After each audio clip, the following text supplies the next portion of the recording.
Alhamdulillah, ila ilaha illallah. Dans cette vidéo, je vais essayer de répondre à un internaute qui a posé une question, de savoir comment on fait pour savoir si on a un sihr.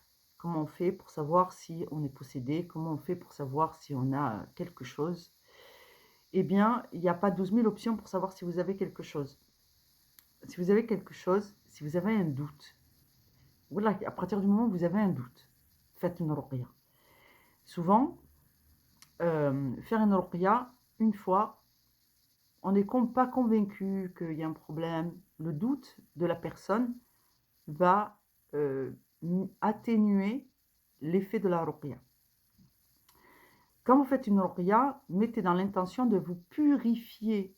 C'est comme une salade surérogatoire intense ou une période de retraite méditative. Donc quand vous faites une ruqya, pendant 10 jours, 12 jours, si vous avez un doute, considérez que vous avez un grand nettoyage, une purification à faire importante. À partir du moment où vous avez un doute sur l'irine, le hased, la jalousie ou le sihr, faites 12 jours de ruqya comme une retraite méditative. Ça veut dire quoi?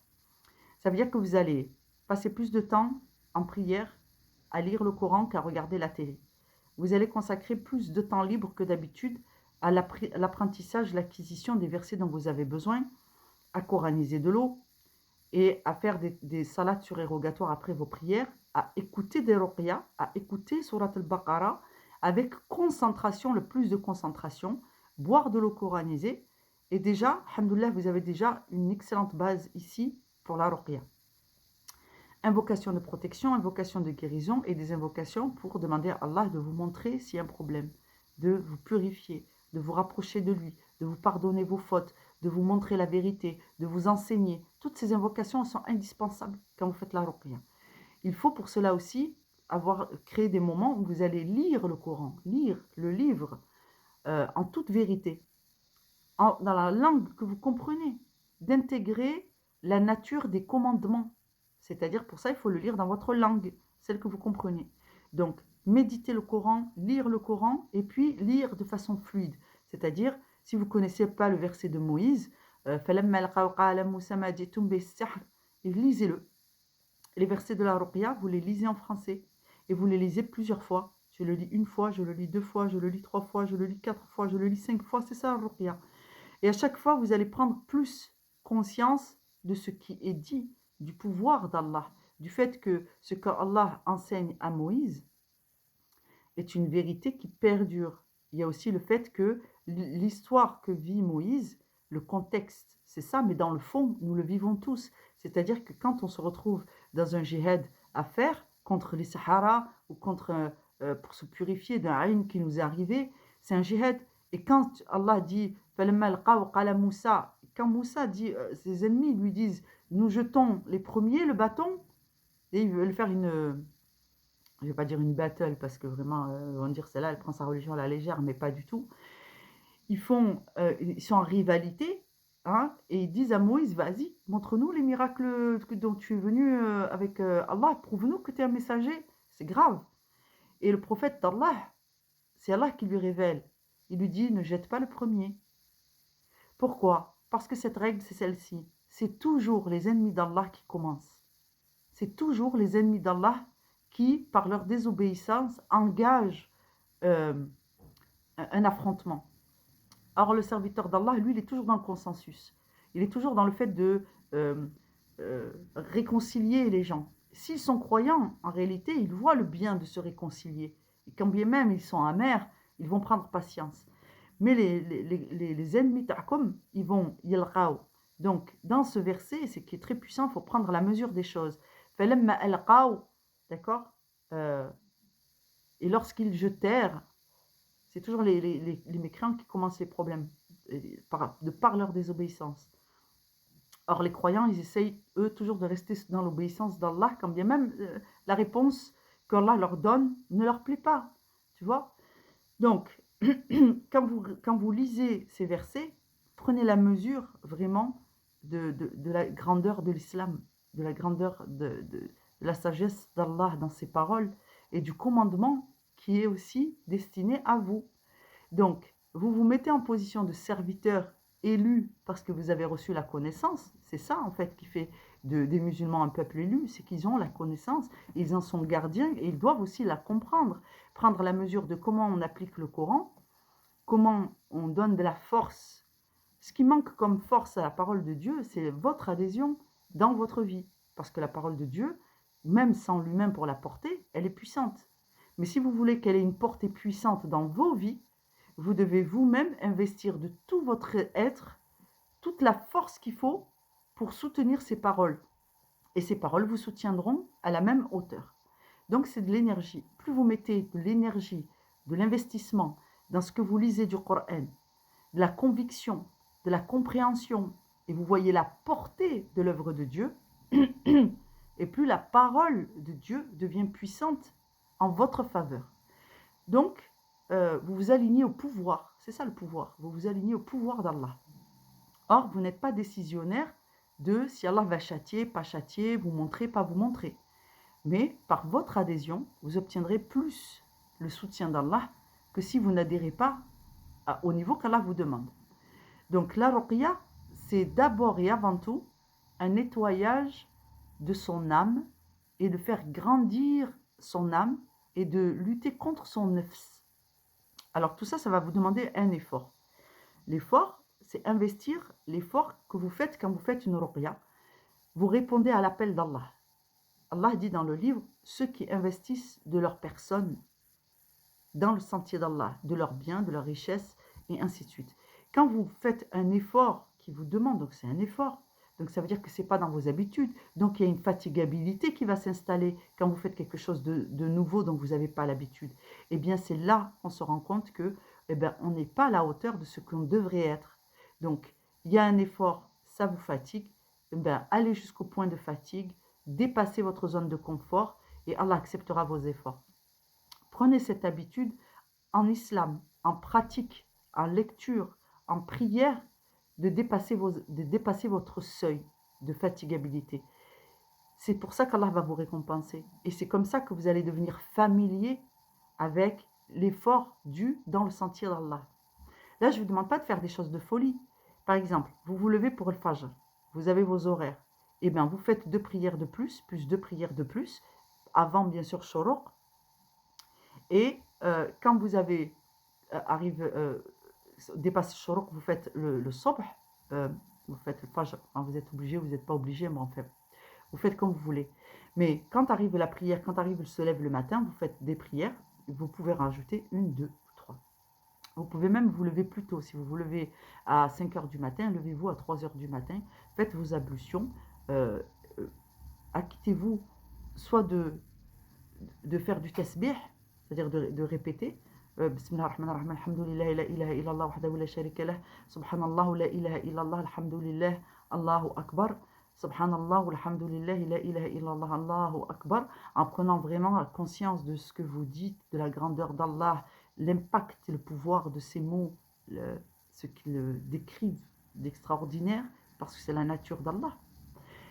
Et ensuite, acquittez-vous de la prière et passez 1 heure si vous pouvez, 2 heures si vous pouvez, en prière, soit en méditation, et le reste en lecture. Si vous avez trop de pénibilité pour faire beaucoup de rak'at, eh bien, faites de la lecture du Coran, du livre. Parce qu'Allah dit qu'à la lecture de l'homme, il y a des témoins. Donc, toutes ces petites choses que vous allez faire dans le cadre de la ruqya, qui sont des grandes choses aux yeux d'Allah, et qui sont plus que ce que vous faites d'habitude, constituent une ruqya. Donc, la ruqya, c'est quoi? La ruqya, c'est prendre protection auprès d'Allah dans les actes méritoires qu'Allah a demandés. Je te réfugie-toi auprès d'Allah, ça veut dire prie. Réfugie-toi auprès d'Allah, ça veut dire prie. Allah dit que dans la prière, il y a un remède pour toute chose. Et Allah dit qu'il aime ceux qui sacrifient leurs heures de sommeil pour venir se rapprocher d'Allah. C'est-à-dire que le fait d'être endormi, ton âme, elle est proche d'Allah. Mais le fait de te lever, ton corps avec, pour aller t'acquitter de tes obligations de salat, dans le monde physique, avec l'effort que ça demande, eh bien c'est plus méritoire, c'est plus méritoire que de dormir. Donc Allah te dit, si tu veux mon agrément et un soutien à ce niveau, donne-moi une adoration et soutiens mon règne à ce niveau. Donc tout ce que tu feras en plus, Allah te le donnera, Inch'Allah, en plus. Aussi, pour savoir si, quand vous avez commencé une action de purification et de nettoyage par le Saint-Coran, la Sunna, le rapprochement et la quête de l'agrément d'Allah, vous allez pouvoir, dans ce cadre, demander à Allah qui sont vos ennemis. Ça, c'est une question qui préoccupe beaucoup les gens qui ont le sentiment qu'ils traînent trop longtemps dans l'épreuve et qu'il y a du renouvellement de sorcellerie. Donc, ou de haïn ou de hasad. Eh bien, c'est possible, c'est une possibilité. Allah ne vous châtiera pas parce que vous avez posé cette question. Mais si vous allez la poser à quelqu'un qui a d'autres divinités, qui intercèdent auprès d'autres entités que Allah lui-même, vous vous mettez en difficulté et surtout dans le désaveu d'Allah et de son messager. Donc méfiez-vous. Cette question, vous avez le droit de l'adresser à votre maître. À Allah, vous pouvez adresser toute chose en réalité. Cette question, vous avez le droit de la demander à Allah. Mais comment vous allez faire? Vous allez faire des prières surérogatoires, vous allez fournir un effort d'adoration qui soit sur le plan de l'intention le plus pur et le plus pieux possible. Les sharika lah, respectez bien les grandes règles. إياك نعبد وإياك نستعين لا شريك له له الملك وله الحمد يعلم من في السماوات وما في الأرض ويعلم ما في الغيب وما في الشهادات. C'est-à-dire que Dieu voit dans tous les mondes. Donc rappelez-vous vraiment de pourquoi vous demandez à Allah, parce que c'est lui qui détient la connaissance de toutes choses. Quel est son pouvoir, quelle est sa grandeur, c'est une ibadah. Rappelez-vous des attributs d'Allah quand vous adorez Allah. Rappelez-vous que le fait de voir dans tous les invisibles, dans les différentes strates de l'invisible, il n'y a qu'Allah qui a ce pouvoir. Même les anges n'ont pas ce pouvoir. Donc, rappelez-vous de la grandeur de sa majesté, de sa puissance et de tout ce qu'il peut faire et que nous sommes limités. Faites l'istighfar et demandez-lui avec le plus d'humilité possible, par une invocation, Ya Allah, accorde-moi de savoir si c'est un renouvellement, s'il y a des personnes qui sont acharnées à renouveler la sorcellerie, et au mieux, accorde-moi de savoir qui sont mes ennemis. Attention, on n'est pas là en train de dire que parce qu'on a fait une invocation, Allah a des obligations de nous apporter du résultat. Allah est maître de la situation. S'il considère que de savoir qui sont tes ennemis n'est pas un bien pour toi, il ne te fera pas savoir. Mais il a la possibilité de savoir, de te faire savoir si il y a un renouvellement. Il a la possibilité de te montrer des choses en rêve. Il a la possibilité de t'enseigner des choses à la lecture du Coran. Pour ça, ne négligez pas la lecture du Coran et croire que de dormir, ça résout les problèmes. Allah te donne des visions en rêve. C'est Iblis qui va vous insinuer ceci. Le fait de lire le livre vous apporte plus en termes de révélation que le fait de dormir. La révélation dans le sommeil, elle vient plus souvent vers les gens qui lisent le livre. C'est-à-dire que le fait de lire son livre, de s'enquérir de la volonté d'Allah, de ses commandements, de savoir comment on peut faire pour être bien obéissant, vraiment rester là, ne pas dépasser. Si tu dépasses, les lames, elles passent. Je vous donne un exemple. Quand Allah te dit, dans le Coran, il te dit, fais ci, fais ci, fais ça, j'aime quand mon serviteur il fait ça, et c'est un bien pour lui. Il est en train de te dire, prosterne-toi, quand tu marches, ne te fais pas trop gros. Je vous donne un exemple. Quand tu marches, ne te fais pas trop gros, ne tape pas des pieds le sol, marche avec la tête droite, certes, mais ne te prosterne pas devant mes ennemis et ne te grandis pas trop devant les gens, parce qu'Allah n'aime pas les orgueilleux. Donc garde une posture de droiture et de fermeté. Sois doux avec les gens qui nécessitent un peu de douceur pour soutenir leur piété, et sois ferme avec ceux qui essayent de te dévaloriser dans ta qualité de musulman. Toutes ces postures qu'Allah vous donne, il est en train de vous enseigner c'est quoi le bon comportement, tu vois, la tenue de prestige des serviteurs d'Allah. Mais il y a une deuxième karama qui est incroyable, que les gens ne voient pas. Quand Allah te dit, et quand on dit ceci dans le Coran, prosterne-toi. Quand tu écoutes le Coran, reste attentif. C'est comme s'il vous disait, tu vois, tu passes dans un couloir et Allah te dit d'adapter ton allure, ta taille, ton comportement. À chaque fois que tu avances, tu as un rituel. Ce rituel.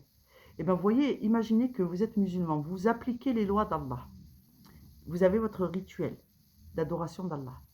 Et que l'équivalent de la vie, c'est un couloir dans lequel il y a des trappes à droite, à gauche, en haut et en bas.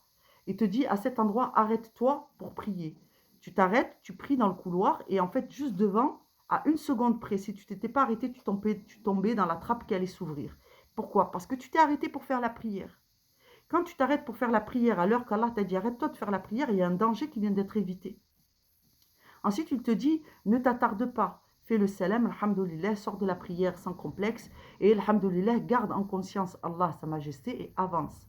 C'est-à-dire reste humble. Ne fais pas comme ça. Et ensuite, comme il te dit reste humble, toi tu obéis, tu restes dans l'humilité. Donc tu restes dans l'humilité, donc tu n'essayes pas de te faire plus gros que le bœuf ou de balancer tes bras quand tu marches. Tu marches de façon humble et cadrée. Et là, tu as des portes qui s'ouvrent avec des lames qui tournent dans tous les côtés. Et si tu étais du genre à marcher comme ça, à te faire voir, toutes ces calamités, elles t'auraient atteint. On t'aurait coupé les bras, taillé les bras. Si tu t'es fait plus gros, on t'aurait coupé la tête parce qu'il y avait aussi des scies dans ce couloir. Et donc, en fait, tant que tu restes dans ce qu'Allah te dit, tous ces dangers ils vont s'activer, mais ils ne vont pas t'atteindre. Dans l'obéissance à Allah, il y a ce mécanisme que à chaque fois que tu obéis, tu ne le sais pas, mais Allah vient d'enlever un paquet d'épreuves de ta vie et d'accidents et d'incidents et d'ennemis et j'en passe. D'accord? Donc, il faut savoir que le sentier de la guidée, il est ainsi. Quand tu vas demander à Allah par des invocations, après avoir fait beaucoup de dhikr, avoir lu le Coran, avoir commencé une prière, avoir sincèrement l'intention de te rapprocher de ton dîn, de la bonne façon. C'est-à-dire que toi, tu as dit à Allah, ya Allah, je veux apprendre ma religion de toi. C'est-à-dire, je veux que tu me guides. Bon, bien sûr, il vous faut vous rapprocher de gens qui vont vous soutenir dans votre piété, de ne pas vous détourner de votre communauté, de prendre la connaissance aussi auprès des hommes qui l'ont reçu d'Allah. C'est-à-dire, si vous avez vraiment bloqué sur un texte et que vous avez besoin de réponses qu'Allah donne, que vous n'arrivez pas à comprendre pour régler vos problématiques de vie en tant que musulman, vous avez l'obligation d'aller voir un ulama qui va vous expliquer la parole d'Allah afin que vous puissiez rester bien guidé et que vous fassiez les bonnes choses. Donc ça, c'est ne pas proscrit, c'est-à-dire que ça fait partie des obligations. Mais le fait de chercher soi-même la guidée auprès d'Allah est une obligation pour chacun d'entre nous. C'est comme ça, c'est le monothéisme. Il n'y a pas d'association. On demande à Allah et quand Allah, on n'arrive pas à comprendre ce qu'Allah attend de nous, il nous a dit, votre communauté, faites les causes auprès de votre communauté. Donc, c'est afin de faire exister le lien et de le rendre utile les uns envers les autres, Allah a aussi œuvré ainsi. Donc, beaucoup d'adoration d'Allah, beaucoup de pureté, la quête de la vérité, la quête de l'agrément d'Allah. Quand vous avez commencé ce travail, ce cheminement de purification, mettez une intention très forte dans le fait de demander à Allah de vous montrer les dangers, de vous montrer afin que vous puissiez faire les causes. C'est pas juste par curiosité pour dire ah bah c'est bon, je sais qui c'est et après blablabla on va parler. Quand Allah vous a montré ces choses-là, n'allez pas divulguer ce que Allah vous montre. Ne racontez pas vos rêves, à moins que vous n'en compreniez pas la portée, et là vous les adressez seulement à des ulama, des gens qui ont la capacité de vous aider. En sachant que si les gens qui vous adressent à Allah ne leur donnent pas la signification de votre rêve, et ça arrive, la vérité c'est que ça arrive. Il y a des gens, ils sont exégèses de rêves. Il y a des gens qui font des rêves, ils vont les voir, et ils disent « Yachir, Yaflem, j'ai fait tel rêve, j'ai fait tel rêve, j'ai fait tel rêve. » Bon, déjà, il se peut qu'une part de la révélation vienne de la connaissance qui a été acquise par l'expérience du sujet. La connaissance de l'histoire, la connaissance des rêves qui ont été transmis, traduits par le prophète alayhi salatu wassalam, qui avait l'habitude de traduire les rêves des sahaba. Il y a un enseignement, il y a toute une codification dans le Coran du bien, du mal. Il y a l'expérience qu'on a à travers la ruqya au fil des âges, qui nous apporte plein de renseignements sur quels sont les éléments des rêves, si c'est bon, si c'est pas bon, ainsi de suite. Mais il y a aussi une très grande part de révélation quand on interprète un rêve. Il y a des signes et il y a des signes qu'on peut lire et qui sont des archétypes en fait de notre mode de vie, de notre enseignement culturel et ainsi de suite et qui sont propres à l'islam. Mais il y a aussi le fait qu'Allah intervienne directement et les deux se combinent. Donc Allah intervient directement. Et s'il veut, il te fait oublier le Coran. Et s'il veut, tu te rappelles des versets qu'il a choisis.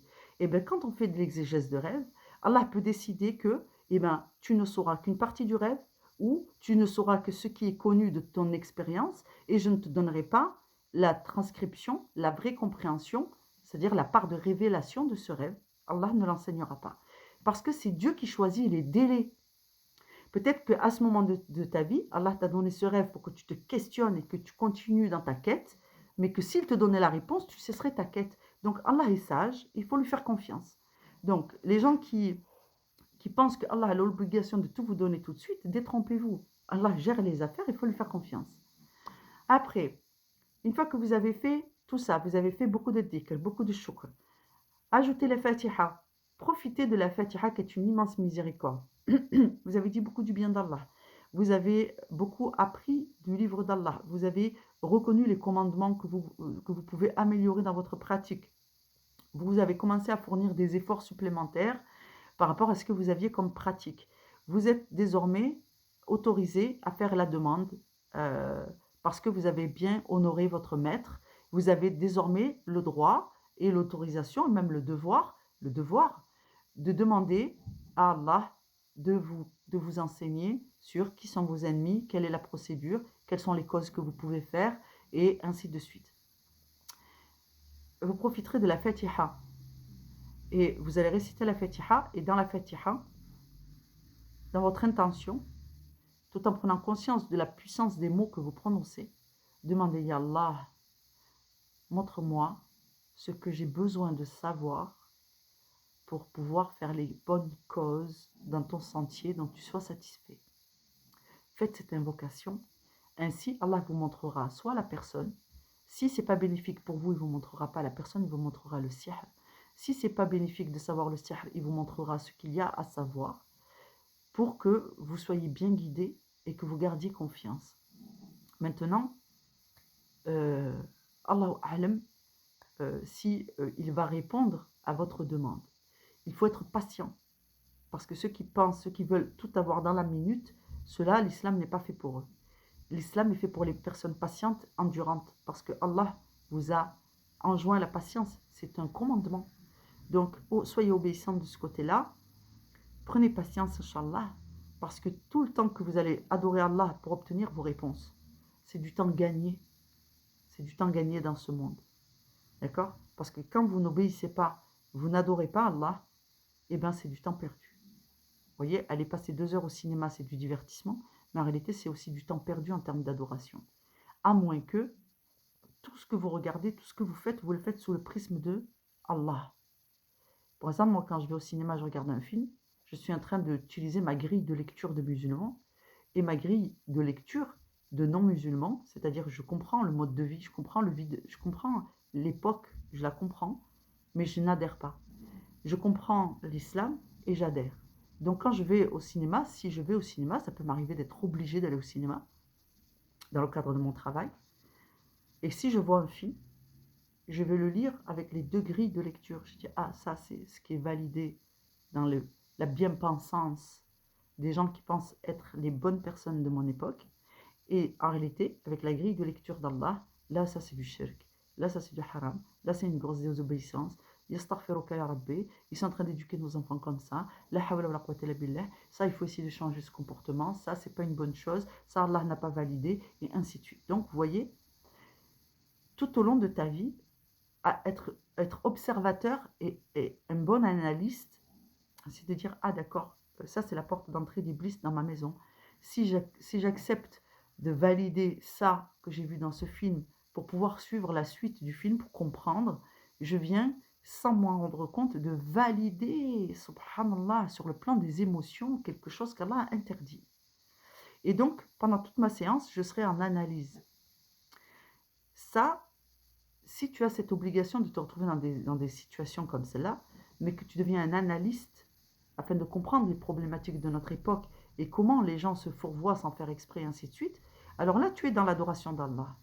Là, tu es un peu ce qu'on appelle une espèce de psy interculturel et comprendre les problématiques qui touchent ta communauté et les enfants de nos enfants, et qui fait qu'il y a cet écart entre les générations, les gens de l'Occident et les gens de l'Orient, et ainsi de suite. Donc ça, Allah peut accepter que c'est une ibadah, que d'avoir tout le temps cette grille de lecture du musulman, ça fait de toi un sujet, un bon sujet, Inch'Allah ala kulli hal. Donc, c'est à ce niveau-là, à peu près, que chacun d'entre nous doit pouvoir voir le monde, c'est-à-dire avec la grille du musulman et la grille de ceux qui n'ont pas accepté les valeurs et les codes de l'islam, quoi qu'ils en ont un petit peu, hein, mais il y a un peu des bonnes choses quand même. Mais ce sont tellement, tellement le peu de bien qu'il y a, il est noyé dans une immensité de mensonges, que subhanallah, si tu prends ce chemin-là, ben, tu vas finir noyé dans le mensonge. Donc il faut être très très vigilant. Et c'est vraiment ça la vie du musulman, c'est la vigilance. Ensuite, j'avais quoi d'autre comme question? Je vais mettre fin à cette vidéo et Inch'Allah, je vous reviendrai avec...